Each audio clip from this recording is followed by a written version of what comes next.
बसा यायला आता अशी मांडी घाला येते.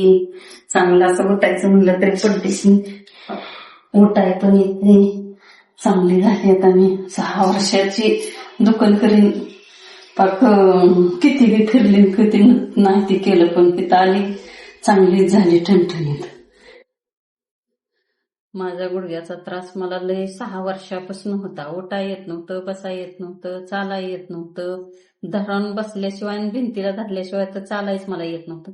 पण इथं आली मला चांगला फरक पडला. आता मी चांगली चालती, बसती, उठती, सगळं माझं व्यवस्थित आहे आता. आता मी नुसती भेटायसाठी म्हणून आली तुम्हाला. नाव सांगा तुमचं पूर्ण. सीता विठ्ठल पवार, गोतवंडी, गाव गोतवंडी. कसं वाटतंय मग आज? एकदम मस्त आहे की.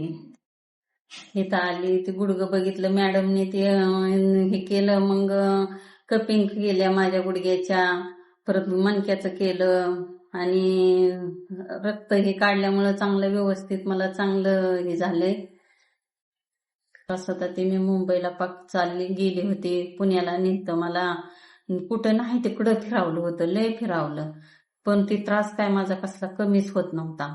मग आता वार येऊन आले इथं, सांगितलं एक जणांनी इथं जावं म्हणून. इथं आली ती व्यवस्थितच आता मी क्लिअर कट झाली. आता मी भेटायसाठी तुम्हाला आली इथं आता. माझ्या ह्याच्यावर मी सांगते की मला इतका गुडघ्याचा त्रास होता, मला 100%च फरक पडलाय. जरी कोणाला त्रास होत असेल तरी त्यांनी यावं आणि इथं मॅडमला भेट द्यावी.